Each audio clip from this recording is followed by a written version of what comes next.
Hey friends, it's Brittany Valadez for BravelyDaily.com. Now in this video, we're going to be talking about the major things that happen in the Christian news and entertainment world. Now I'm not going to be doing generalized events. I'm going to be doing specific things that happen throughout 2019. If you like this video, please give it a thumbs up and subscribe. It really helps me out and it's free, okay? Also follow me on all my social media accounts, which I will list in the description box below. All right, let's get started. Beth Moore and John MacArthur. One controversial topic among Christians is the issue of women in the church. When John MacArthur was asked about Beth Moore, he was simply asked, "Can you describe Beth Moore with one word?" He said, "Go home." His comments hit those on both sides of the issue, with some in support of his words and some not in support of his words. There were also those who understood the meaning behind why he didn't support Beth Moore, but who felt came across a little bit too strong. Comedian John CRIST and his sexual scandal. John CRIST was the golden boy of Christian comedy until his alleged sexual scandal hit headlines. In an in-depth exclusive story, Charisma News noted that CRIST was, quote, individually sexting multiple women during the same time period, initiating sexual relationships with married women and women in committed relationships, offering show tickets in exchange for sexual favors, and repeatedly calling these women late at night while drunk, end quote. John responded with a lengthy apology saying, quote, "While I am not guilty of everything I've been accused of, I confess to being guilty of this. I have treated relationships with women far too casually, in some cases even recklessly," end quote. He also noted that he, quote, violated my own Christian beliefs and admitting to getting, quote, regular professional treatment for my sexual sin and addiction struggles. Next on our list is the death of beloved Christian rapper TobyMac's son, Truett Foster. On October 23rd, arguably the most famous hip-hop musician in Christian music, TobyMac, lost son Truett Foster at just 21 years old. The family held a funeral for their son, with Truett's pallbearers sporting red hoodies bearing one of his rapper names, Shiloh. It was reported that Toby's son died of cardiac arrest. At the time, the rapper was on tour in Canada when he got the news of his son's passing. Bethel Church recently made headlines with the hashtag #WakeUpOlive. Take a look.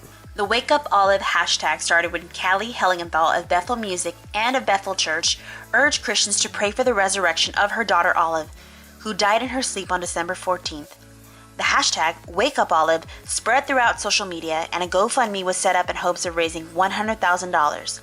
$75,000 has been raised for the family so far.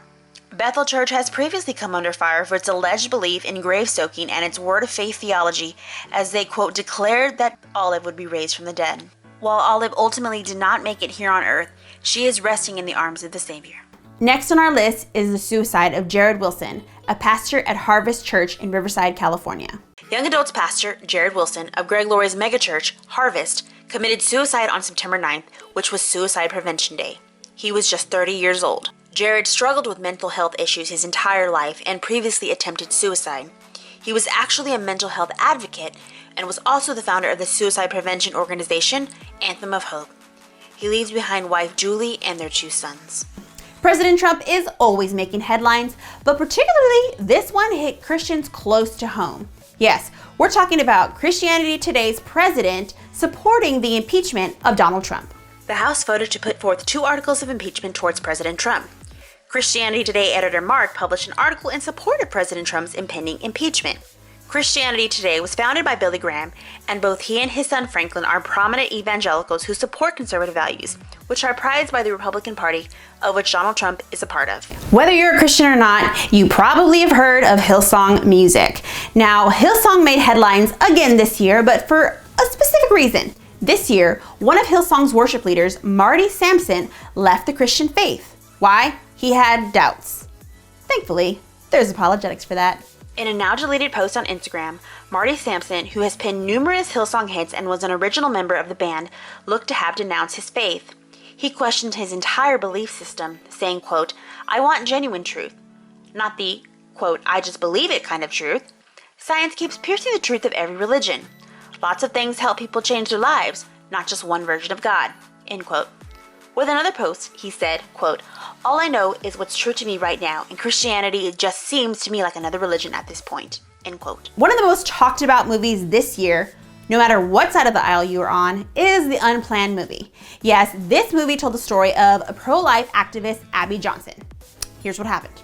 On March 29 of this year, the based on a true story film of pro-life advocate Abby Johnson hit theaters. The drama told the story of the former Planned Parenthood director, who herself underwent abortions before becoming involved in over 22,000 abortions with Planned Parenthood. The film was constantly in the headlines thanks to the bold right to life message, bold voice of Abby Johnson, and the biased pushback it received, including it landing an R rating and having its Twitter account suspended at one point before it was reinstated. The movie was made on a $6 million budget and ultimately took in $21 million worldwide. Joshua Harris. If you aren't familiar with that name, you definitely know his book. Joshua Harris, author of I Kissed Dating Goodbye. Yeah, well, he is another one who decided to kiss Christianity goodbye. Let's take a look. Joshua Harris, the famed author of the popular non-dating book I Kissed Dating Goodbye, announced he was divorcing his wife and leaving the faith. He took to Instagram to announce the news and has since shown his support for the LGBT community by marching in a gay pride parade. Christian gospel singer KIRK Franklin decided to boycott the Doves, and joining him was fellow Christian artists Natalie Grant and Jeremy Camp. While accepting an award at the Dove Awards, gospel singer KIRK Franklin called out police shootings and prayed for them. That part was edited out when the show broadcast on TBN. This appeared to have happened to avoid backlash, as the issue is heated. All sides appear to be fully against unlawful murders, but some paint most issues as a race issue, while others decide to look at each issue individually to know if it is race, police brutality, and or a cop reacting in self-defense. KIRK Franklin later boycotted the Dove Awards and received support from Natalie Grant and Jeremy Camp. Perhaps the largest thing to hit both the Christian news media and the mainstream media is the conversion of Kanye West.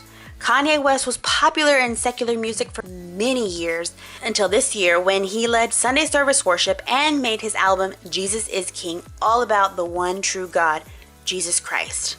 He rocked the Christian mainstream world, and with his bold faith, he even put many Christians to shame because he was a lot more stronger in his faith than we were. Thank you guys so much for watching this video. Which one of these made your top list? Also, did I miss anything that you think I should have mentioned? Let me know in the comment section below. Again, if you like this video, please give it a thumbs up and subscribe. Also, don't forget to follow me on social media, just at Brittany Valadez everywhere. Till next time, Brittany Valadez, Happy New Year. See you later. Bye.